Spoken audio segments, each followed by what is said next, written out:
Oduuwwan guyyaarraa dhaga'uu qabdan isiniif dhiyeessa daawwattoota keenya gadhumaatti na waliin tura. Oduu keenya kan jalqabaatiin barataa yuunivarsiitii Arbaa Minci tokko tarkaanfii hiriyaansaa isa irratti fudhatee lubbuunsaa darbu yuunivarsiitichi beekse.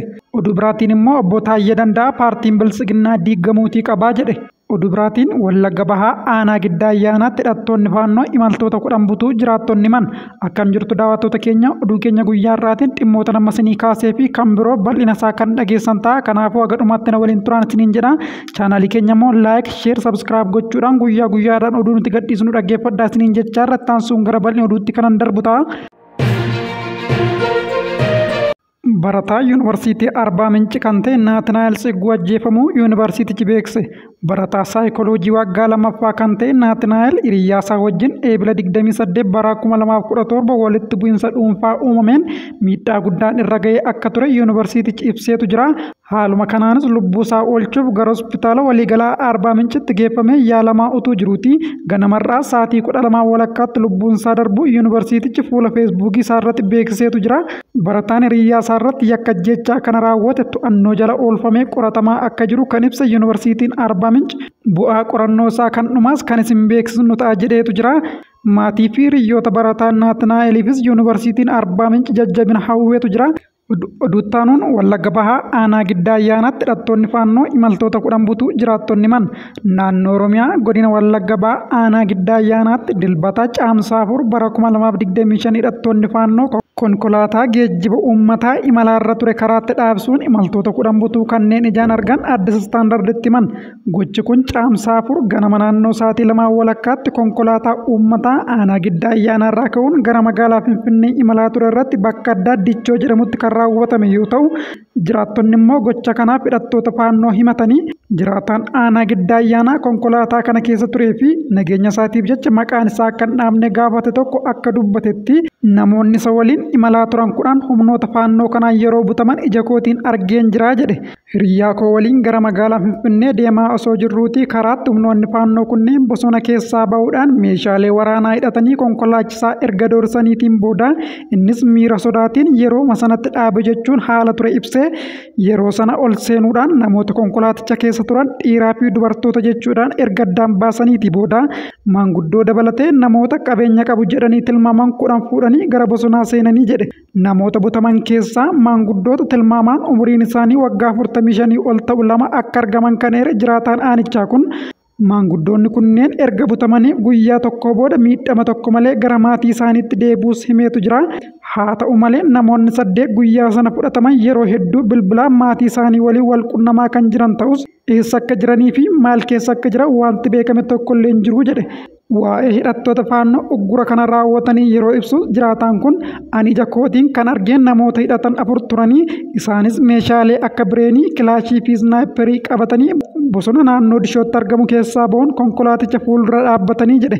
Jiraataan aanaa giddaa ayyaanaa kan biraan gama isaatiin gochi kun aanicha keessaa dilbata ganama raawwatamu Addis Istaandarditti kan hime yoo ta'u, jiraataan biraa immoo akka jedhetti imaltoonni hidhattoota kanaan butaman hundi dhiira ta'uu isaanii eeruudhaan yeroo fudhatamanii deemanis daddarbaa fi arrabsoon isaanirra ga'uu himeera. Konkolaataa erga dhaabsaniitii booda dhiirota konkolaaticha keessa turan guutuu gama tokkotti erga hiriirsaniitii booda dhiirota 10 ol daddarbaa fi arrabsoon fuudhanii bosona seenanii jedhe. Itti dabaluunis namoota butaman keessa maanguddoota, dargaggootaa fi daldaaltota hedduun jiraachuu isaanii eeruun guyyaattaan maanguddoota umuriin isaanii guddaa ta'e gadhiisanii garuu ammas kanneen biroo haala itti jiran hin beekamu jedhe. Jiraataan kun yaaddoo fi dararaa uummanni giddaa ayyaanaa keessa jiru baay'ee hamaa akka ta'e ibsuun gama mootummaa fi qaamolee dhimmichi ilaallatu kamiyyuu irraa hagammaatti furmaanni tokkollee akka hin kennamnes dubbate. Lixa Oromiyaa keessatti lola waraana bilisummaa Oromoo fi humnoota mootummaa gidduu adeemsifamaa jiru dabalataan sochii hidhattoonni saba Amaaraa faannoo jedhanii owwaaman taasisaniin rakkoon nageenyaa lubbuu lammiilee nagaa hedduu galaafachuu erga eegaliitii bubbuleetu jira. Rakkoon kun kutaalee Oromiyaa naannoo Amaaraa waliin waldaangeessu keessattuu godina Horroo Guduruu Wallaggaa aanaalee akka Abee Dongoroo, Jaartee Jaardagaa fi Amuuruu, godina Wallagga Bahaa aanaa giddaa ayyaanaa Kiraamuu Guttiin akkasumas godina Shawaa Kaabaa aanaa Darraa keessatti hammaatee mul'achaatii jira. Oduu keenya kana kanumaan goolamuudhaan oduu itti darbaa daawwattoota keenya chaanaalii keenya subscribe gochuudhaan guyyaa guyyaadhaan oduu nuti gadhiisnu isin haa qaqqabu isiniin jechaarra oduu keenya ittaanuun ogeeyyiin fayyaa Itoophiyaa caamsaa 3 bara 2017 irraa eegalee labsii waliigalaa hojii dhaabuu taasisuu akka danda'an akeekkachiisanii gaaffii dabalii miindaa ogeeyyiin fayyaa biyya keenya keessatti argaman kaasan irratti haga caamsaa 3 bara 2017tti deebii kan hin arganne yoo ta'e akka waliigalaa biyyattiitti labsii hojii dhaabuu taasisuuf qophaa'aa akka jiran ogeessonni fayyaa Itoophiyaa beeksanii ogeeyyiin fayyaa kunneen mootummaadhaaf turtii ji'a tokko kennanii kan turan yoo ta'u amma garuu torbeen tokko qofaan akka hafee fi hagammaattis ministeera fayyaa irraa deebiin kenname tokkollee akka hin jirres dubbatanii ogeeyyiin fayyaa gaaffiiwwan mootummaaf dhiyeessan keessaa gaaffiin dabalii miindaa isa tokko yoo ta'u innis giddu galeessaan ji'aan $1,000 gaafatanii yaada dhaabbanni fayyaa addunyaa kaa'e irratti hundaa'uudhaan yeroo hojii sa'aatii 48 fi torbeedhaanis akka daanga'u akkasumas yeroon boqonnaa ga'an akka jiraatus gaaffii isaanii keessatti eeraniiru. Ogeeyyii fayyaa kanaa manni kiraa isaanii malu deeggarsa baankii fi durgoo akkasumas ogeeyyii fayyaa osoo hojiirra jiranii dhukkubaaf saaxilamanii beenyaan dabalataa akka kennamus gaafatanii ogeeyyii fayyaa kunneen akkuma hojjetaan mootummaa kamiittuu waraqaa eenyummeessaa fi tajaajila geejjibaa bilisaan fayyadamaa akka ta'anillee gaafataniitu jiru. Dhaabbilee dhuunfaa fi mootummaa ogeeyyiin fayyaa gaaffii isaanii akka hin gaafanne fidhaa fi dararaa akkasumas sodaachisuudhaan gocha seeraan alaa irratti raawwachaa jiran irratti tarkaanfiin seeraa akka irratti fudhatamullee ogeessonni fayyaa gaafatanii tibba kanas ogeessonni fayyaa mudannoo isaan mudatee fi haala keessa jiran tokko gama miidiyaa hawaasummaa garaagaraatiin ba'anii dubbachuu irratti argamu.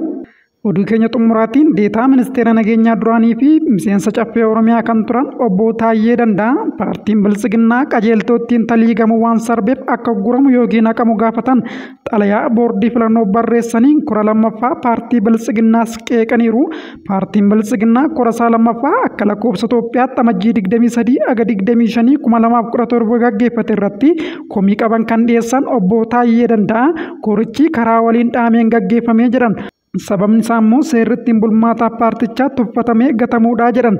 Bu'uura seera ittiin bulmaataa paartii Bilisiginnaa akka lakkoofsa Itoophiyaatti bitootessa 2014 ga'een keewwata 16 keewwata xiqqaa 10 jalatti miseensonni paartichaa hundinuu kora paartichaa irratti kallattiin hirmaatu jechuun paartichi qajeeltoo kaawwateen taliigamaa akka hin jirres ibsanii kora jalqabaa sanarratti miseensota filaman 225 keessaa tokko ta'uu isaanii kan ibsan obbo Taayyee Danda'a. Ragaa kana boordiin filannoolee harkaa akka qabus ibsaniiru. Haa ta'u malee paartichi seera ittiin bulmaataa isaa sarbuun kora isaa lammataa irratti hirmaachuu na dhorkeera jechuudhaanis boordii filannootti himatanii ammallee miseensa paartii Bilisiginnaa ta'utti kan of ibsan obbo Taayyee Danda'a. Paartichi korarraa ugguruu qofa osoo hin taane mirga eeruu, mormuu, filachuu fi filamuu isaaniillee sarbuu himanii. Kanaafuu korri lammataa paartii Bilisiginnaa kan waliin dhaame waan ta'eef bu'aan isaa seera qabeessa ta'uun hin maluuf jechuudhaanis boordii filannoo gaafatanii obbo Taayyeen komii paartii isaanii kanarraa qaban erga haala kanaan ibsaniiti booda dhimmoota lama boordii filannoo gaafatanii jiru. Tokkoffaa irratti korri gaggeeffame seera paartichi ittiin bulu waan faallessuuf korichis ta'ee murteewwan koricha irratti darban seera qabeessa akka hin taane akka murtaa'u iyyatanii.